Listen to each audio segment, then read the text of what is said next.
can do everything. That guy's got elite jiu-jitsu. He's got elite takedowns. His striking is outstanding.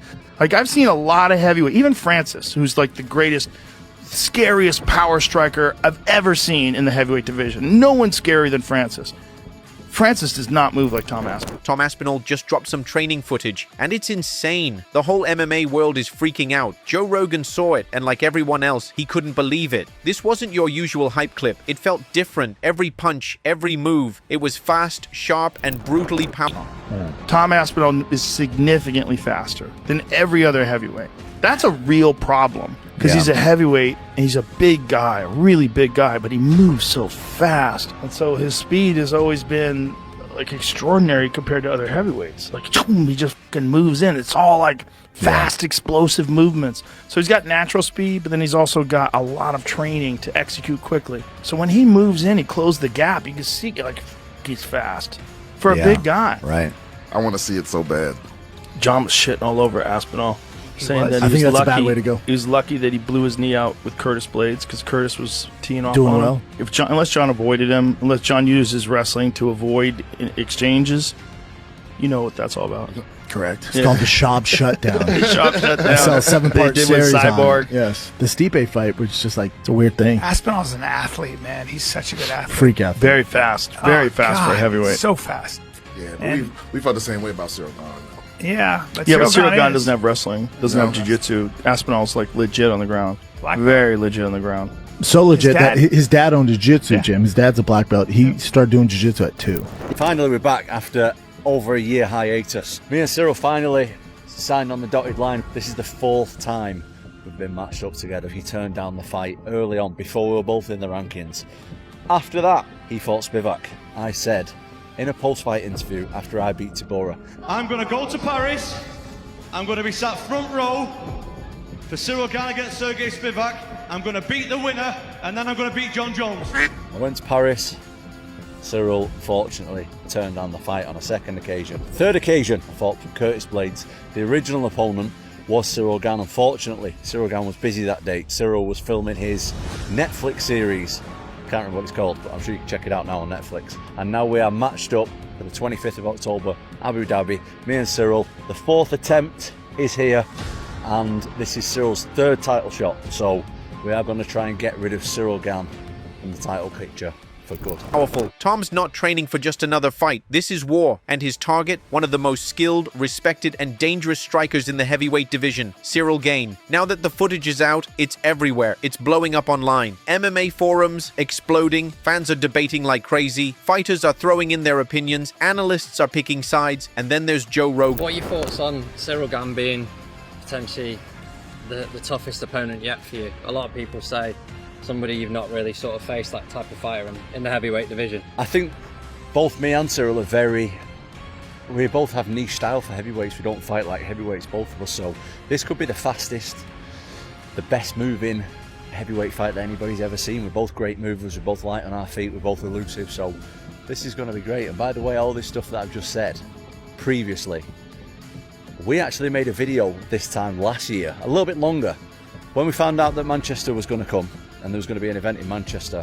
When I thought I was fighting Ciryl Gane, but he declined it, we made a video there over a year ago now. And if you don't believe me, if you don't believe it on the timeline, look, got my teeth done now. Look at the old video. You want to zoom in on them? Hold on. Got my teeth done. Let me get right in there. I got the teeth done now. When I did this video, this was over a year ago. Didn't have my teeth done then, so get over there. Aspinall will face Ciryl Gane. Aspinall has 15 wins, and all of them are by finish. Gane is the #1 ranked heavyweight. Now, when you look at the UFC heavyweight rankings, as I say, Tom has beat most of them, and he's beat them in style, and he's knocked them all out. Curtis Blades, Sergey Pavlovich, Alexander Volkov, whoever they are, he's beaten them all up. But Ciryl Gane is a little bit different. Now, of course, John Jones beat Ciryl Gane in quick fashion, took him down in the first round, submitted him with a front choke. But Ciryl Gane is the same as Tom Aspinall in terms of athletic ability. When I say that Tom Aspinall is a heavyweight George St. Pierre, that kind of goes to Ciryl Gane as well. The man's gigantic, he's very quick, he's agile, he's light on his feet. He could run any sport on the planet. And he's almost like George St. Pierre and Tom Aspinall in the fact that he's got all those athletic attributes and qualities, but he doesn't have the grappling. That's what cost him against John Jones, and that's probably what's going to cost him against Tom Aspinall. You never know, he could clip him. This is a dangerous fight. This is heavyweight MMA, but Tom Aspinall can grapple. We've seen him take people down. He's done jiu-jitsu since he was about 15 years old. His dad is going to be on his case, and that's an absolute fact, saying, hey, you're not messing with this guy. Take him down, show him what you can do, show the world your grappling capability. Remember, Ciryl Gane turned Francis Ngannou into a wrestler, okay? So he's a very, very credible threat on the feet. But of course, I do fancy Tom Aspinall to get the job done. The fact that he isn't fighting John Jones is insane, but we've talked about that till the cows come home, so I'm not going to bore you on that subject anymore. But just you wait. John Jones is probably going to pop up on Twitter. Can you tell us the timeline of John accepted the fight, went to Thailand, came back, didn't want the fight? What happened? Yeah, I wouldn't say that Thailand was the end of it. You know, we were talking about it before that. But yeah, the fight was done. We had the fight done a long time ago. So why he decided not to fight, you guys will have to ask him that. Is it accurate that there's a lot of reports about figures he was offered? Is it fair to say he was offered a lot of money to take this fight? Yeah. Listen, he was offered what he deserves for that fight. Yeah. I'll just come out and ask you, do you think he's ducking Tom Aspinall? No. John Jones, I said it a million times, I'll say it again, he's never ducked anybody other than that one goofy time with the Chael Sonnen thing. He's never ducked anybody. And, you know, I think the reality is, whatever changed his mind with this fight, I don't know, you'd have to ask him that, but, you know, he's 38 years old, and I don't know. Do you think if it was someone like Alex Pereira, he would fight then? And it's maybe Tom that he specifically like, doesn't fancy the matchup, doesn't fancy the age difference? I don't know. I don't know the answer to these questions. Only he does. You know, we had the fight done. Listen, our job is to make the biggest fights we can make and the fights that the fans want to see. And that's what we try to do. But the minute somebody starts talking about retirement, you know my philosophy on that, you should do it. Yeah. Did you know about the stuff that came out of Albuquerque last night? I saw it today. When I saw it today, I said, oh, everybody's going to think this is why he retired. Yeah. Maybe that is why he retired. Who the hell knows, man? But, yeah, I don't know. These are all questions you got to ask him. Yeah. We had the fight done. You know, you saw me talking about it very confidently that this fight was going to happen. And then he changed his mind. Yeah. Two more quick ones for me. So for Tom Aspinall now, he's the heavyweight champion of the world. Does that defense he did against Curtis Blades count to his official defenses? Because then he would only have two more to equal Stipe, or does he have to start fresh now? You guys are throwing shit at me that I haven't thought about. I have no idea, but yeah, I don't know. Okay. It seems like the most obvious choice would be Ciryl Gane for Tom, but is there a chance here maybe that, like, to start the new without John Jones era, we should maybe do a big super fight and maybe you can convince Alex Pereira to move up and do an Aspinall fight, something like that? Or what are you thinking about the Tom fight? Well, once I get through today, tomorrow starts International Fight Week. I'll be back in Vegas tonight, and Tom will be there all next week. So we'll sit down with him, see what he's thinking, what he wants to do. He's been great through this whole thing, and literally said, "I'll fight whoever you guys tell me to fight. I'm ready to go." So. Looking forward to it. I'm looking forward to the Tom Aspinall era. When he reacts like this, people listen. He's been calling Tom Aspinall the future for a long time now, and after watching this footage, that future might already be here. Let's really break this down. Ciryl Gane is elite, top tier. His movement is smooth, his footwork is clean, and his kickboxing, surgical. He's a heavyweight who moves like someone 2 weight classes lighter. Gane knows how to control distance, pick his shots, and avoid getting dragged into chaos. That's his style. We saw it in his fights with top contenders. It's why he's so tough to beat. Unless you're John Jones. John closed the distance, took him down, and submitted him before Gane could even settle in. But Tom Aspinall, he's a whole different beast. He's not just dangerous on the... I had heard a rumor that John Jones wanted $30 million to fight Tom Aspinall.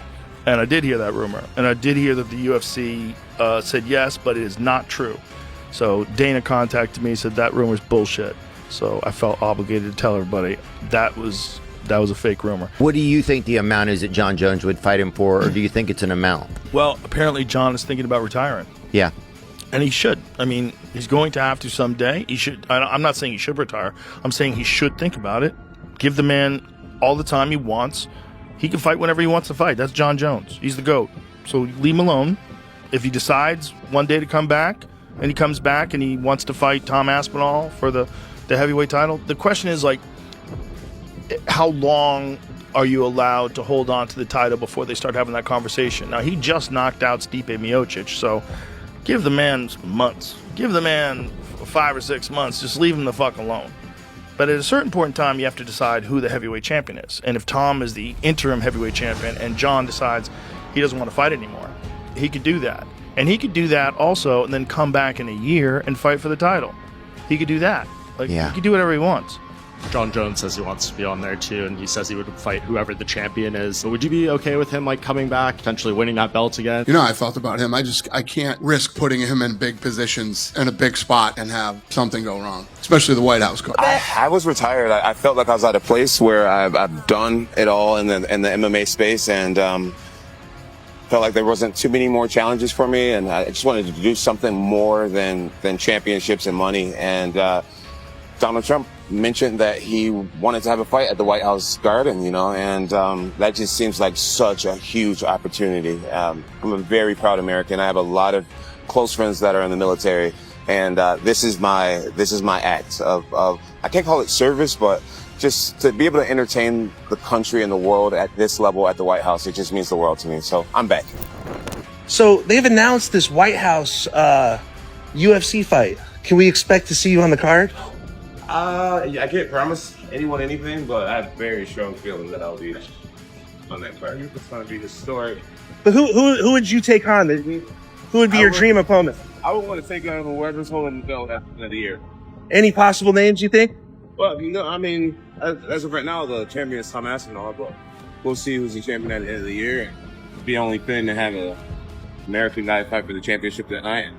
I'd be willing to put it all on the line. Feet. He's dangerous everywhere. Striking, grappling, submissions, ground and pound. Tom's entire game is built to overwhelm. He's so well-rounded and so fast-paced that most heavyweights just can't keep up. And this new footage, it shows a sharper version of Tom than we've ever seen. His combos, cleaner, his reactions, quicker, his confidence, it's through the roof. Joe Rogan said it perfectly. Tom moves like a middleweight, hits like a heavyweight, and fights like he's got something to prove. Because in this fight, he absolutely does. It's not just about defending an interim belt. It's about proving he belongs at the top. It's about stepping out of John Jones's shadow. It's about showing everyone that while the division has waited, Tom Aspinall has been preparing. The heavyweight division, it's moving forward, and Tom wants to lead that charge. Let's not... John Jones is known for being unpredictable in more ways than one, both inside the octagon and outside of it, so he can't be upset or disappointed when Dana White says, look, the White House card is something that logistically is already difficult enough. It's a security nightmare, but I also don't know, quite frankly, if I can trust John Jones in a spot like this.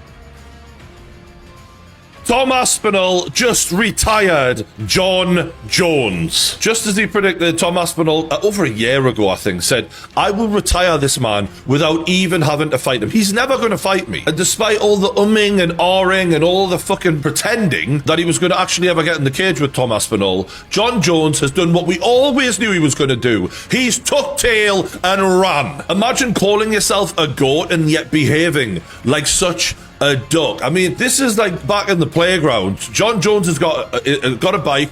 Tom Aspinall's come over and goes, give us your bike now. What you have to do then is fight. You have to defend what your shit is and say, no, you're not going to take this. And do you know what John Jones did? You have it. I don't want to fight. You can have it. This is unbelievable. The greatest of all time. What a load of shit. I'm sorry. Never going to call that him the GOAT. Ever again. Because being the greatest of all time is not just about winning. And that's what John Jones doesn't understand. It's about how you conduct yourself throughout the whole of your career. Are you willing to fight the biggest challenges, the biggest tests, go in there and test yourself against everyone? And John Jones proved, without a shadow of a doubt, his biggest test, stepped up and he bottled it well and truly. Remember this clip from like over a year ago when John actually met Tom in person? Respect, man. All the best. Respect. All the best. Do a quick picture. Sure. Yeah? Let's get it. A face-off.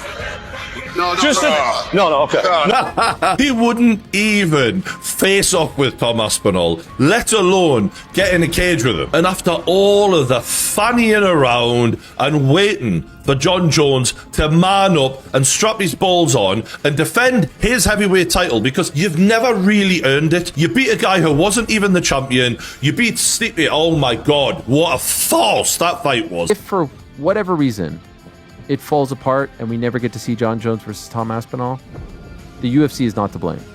The UFC has, in my opinion, well, excuse me, I'll take that back. The UFC has, based on the conversations that I've had, not in my opinion, but what I'm reading and surmising and what's being told to me is they have made every effort in very good faith to make this fight happen. Now, obviously, when fights don't come to fruition, there's a multitude of reasons as to why fights don't happen, but in my opinion, if this fight doesn't happen, it's not because of the UFC. It's not because of Tom Aspinall as well.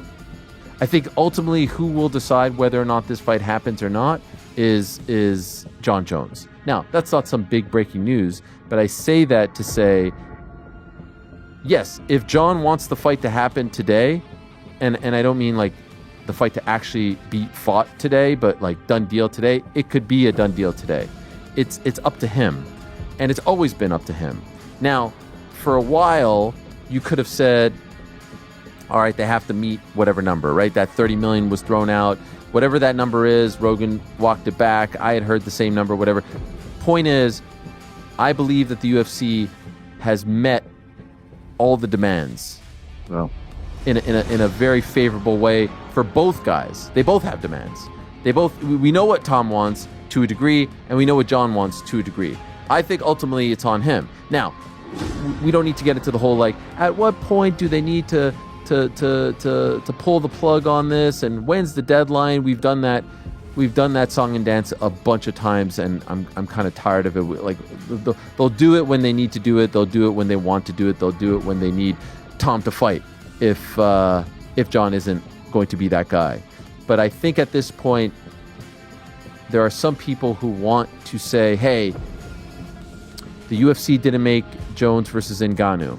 The UFC didn't make this big fight. The UFC didn't make that big fight. When the story is written on this fight, if it doesn't come to fruition, I don't think it will be on the UFC.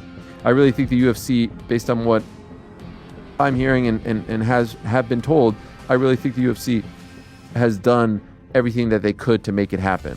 Is the fight a done deal as of right now? No, it's not a done deal as of right now. So I don't know what he's hearing. Could it be a done deal as of today? At some point? Could it be a done deal in 30 minutes? Yes. But is it a done deal as of earlier today when I was doing some digging? No. So I don't know if we add that to the 0.05 or the 0.5 that Pizzi said, but I wouldn't celebrate just yet. Forget, Tom spent nearly a year waiting on John Jones. A year of silence, teasing, retirement talk, empty promises. While John stayed out, Tom stayed locked in, training, focused, speaking up, staying ready. Now, John's out, off the White House card labeled unreliable by Dana White himself. And Tom's headlining in Abu Dhabi. He's carrying the future of the heavyweight division, but don't make the mistake of thinking Ciryl Gane is an easy fight. He's no stepping stone. For a lot of fans and experts, this is a 50-50 fight. Gane's proven he can go the distance. He's slippery, patient, smart. If he controls the pace, he can win on points. He can frustrate you, but the problem? Tom doesn't let you breathe. He's always moving, always pressing. He closes the distance with real purpose. Tom's not wild. He's precise. He doesn't wait for mistakes. He creates them. This fight could come down to one key thing: pace. If Gane keeps it long range, uses leg kicks, manages distance, and avoids takedowns, he can win. But if Tom comes out aggressive, mixes things up, and backs Gane up, it could be a long night for Ciryl, or a very short one. That's the debate fans are having right now. Is Tom too raw? Has he been tested enough? Or is he already the most complete heavyweight in the UFC? One thing is obvious. He's hungry. He's been waiting too long for this moment. The big fights, the belt, the respect, and now he's finally getting it. That's what Joe Rogan and everyone's picking up on. This isn't just a fight for the interim title. This is the fight that could define the next era. It's about finally moving past John Jones and crowning a champ who's active, hungry, and ready to evolve the division. So here we are, October, Abu Dhabi. Two of the most dangerous heavyweights in the world. One belt, one winner, and based on what we're seeing from Tom Aspinall, this might be the rise of a once-in-a-generation force. He's not just coming to win, he's coming to dominate. Ciryl Gane is slick, he's been here before, he's experienced, but Tom is sharp, he's fast, he's hungry, and if this training footage is anything to go by, he might just be untouchable.